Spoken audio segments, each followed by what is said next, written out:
Turma do Propósito, e aí, meu irmão, tudo bem? Que alegria poder estar com você. Que dia que nós tivemos hoje, um dia cheio de compromissos, onde nós podemos servir o Senhor com muita alegria. Espero que seu dia tenha sido maravilhoso também. Hoje, Josué, capítulo 5. Vamos lembrar que o nosso propósito consiste em 3 passos. Ler um capítulo da Bíblia por dia, orar todos os dias e tentar mudar. Vamos juntos. Josué, capítulo 5, um capítulo, irmãos, maravilhoso.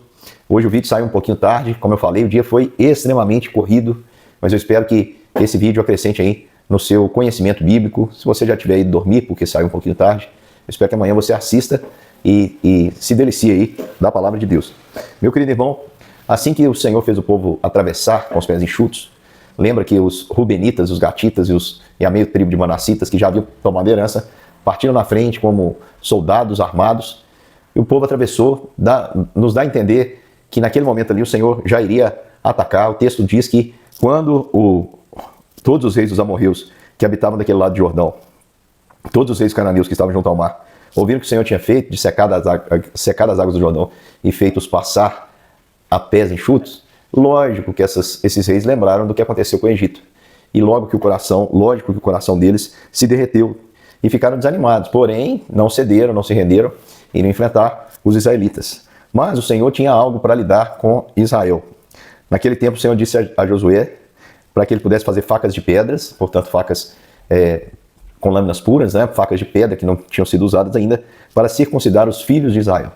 Então seria algo extremamente doloroso, porque diz que a nação que morreu no deserto, aquela nação onde apenas Josué e Caleb foram aprovados, os restantes padeceram, toda aquela geração padeceu no deserto, porque não creu no Senhor, aqueles tinham sido circuncidados. Mas as crianças que nasceram depois da saída do Egito, eles não haviam sido circuncidados. Tudo indica, pessoal, que era uma relação de medo com o contexto onde essa prática seria feita. Uma criança, talvez no deserto, com a peregrinação, correria sérios riscos de vida. Portanto, a gente acredita que foi um desses os motivos. Mas o Senhor ordena a Josué que assim faça, e Josué, então, circuncidou a todo o povo. E ficaram ali esperando Sará. Olha que interessante, irmãos. O Senhor diz assim: hoje removi a vergonha do Egito. A vergonha de vocês... Hoje removi de vocês a vergonha do Egito. Qual que é a vergonha do Egito? É porque, se não eram circuncidados, eram semelhantes aos egípcios. E por que não circuncidaram? Eu acredito que esse é um dos motivos, para poupar a vida das crianças. Aí, o que acontece? O Senhor ordena a Josué que o faça. Meu querido irmão, parece ser ilógico. A hora que o pessoal precisava ter mais força, já estava do outro lado do Jordão, o Senhor manda que eles se circuncidem. E a circuncisão demorava dias para poder cicatrizar, ainda mais que foi feita também em adultos.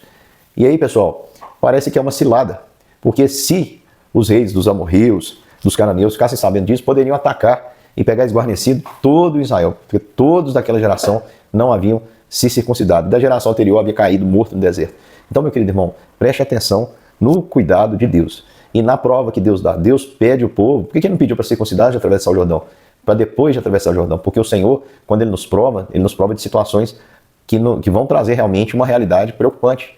O Senhor, ele nos prova diante de situações para testar a nossa fé. E a fé aqui foi testada deles e eles obedeceram como haviam prometido aí a Josué, que fariam tudo que o Senhor ordenasse. Então, eles são circuncidados ali e diz o texto que Josué espera que eles sarem. E aqui o Senhor diz: eu removi a vergonha. Agora vocês já não são mais semelhantes aos egípcios e circuncisos, mas vocês são circuncidados. No Novo Testamento, irmãos, a circuncisão, o que era a circuncisão? É importante a gente explicar. Pegava-se o homem, né, ou a criança do sexo masculino, cortava-se a pele do prepúcio, que é o órgão genital. Aquela pele era jogada fora, era lançada fora. Aquele derramamento de sangue ali representava o sacrifício de Cristo. Portanto, a circuncisão ela aponta claramente para o sacrifício de Cristo. E a circuncisão ela era um rito pelo qual o povo se tornava efetivamente israelita. Quem era circuncidado, ele poderia aí fazer parte da comunidade de Israel. E a circuncisão no Novo Testamento ela é substituída pelo batismo. Assim como a circuncisão era o rito de entrada no povo, o batismo também é o rito de entrada na igreja visível de Deus. O Senhor Jesus, ele instituiu o batismo como sacramento, dizendo que nós deveríamos pregar o evangelho, aquele que crê deveria ser batizado em nome do Pai, do Filho e do Espírito Santo. Então aqui nós temos uma prefiguração do batismo, que é um sacramento do Novo Testamento. E nós temos aqui outra coisa que aponta para um outro sacramento importantíssimo. Enquanto os filhos de Israel estavam acampados em Gilgal, celebraram a Páscoa. E aí? Foi a primeira vez que celebraram a Páscoa desde que saíram do Egito? Não. A Páscoa era anual. Mas eles participavam da Páscoa sem serem circuncidados? Sim. participavam. O Senhor abriu uma exceção, porque ele tinha o propósito de testá-los, testá-los com a sua confiança. Vamos lembrar que essa nação, esse povo que atravessou o Jordão, foi provado e aprovado pelo Senhor. Ninguém poderia lhes resistir. Então, meu querido irmão, nós temos aqui o símbolo do batismo, temos aqui o símbolo também da Páscoa, que era comemorada anualmente. Não devemos imaginar que a Páscoa ficou sem ser comemorada. Não, comemoraram todos os anos, como ordena o Senhor. E eles, nessa Páscoa, comeram fruto da terra. E no dia que comeram os pães sem fermento de cereais tostados, um dia depois de terem comido o produto, o maná cessou. O que era o maná? Era o pão, era aquele orvalho que descia do céu e tinha gosto de bolo de mel.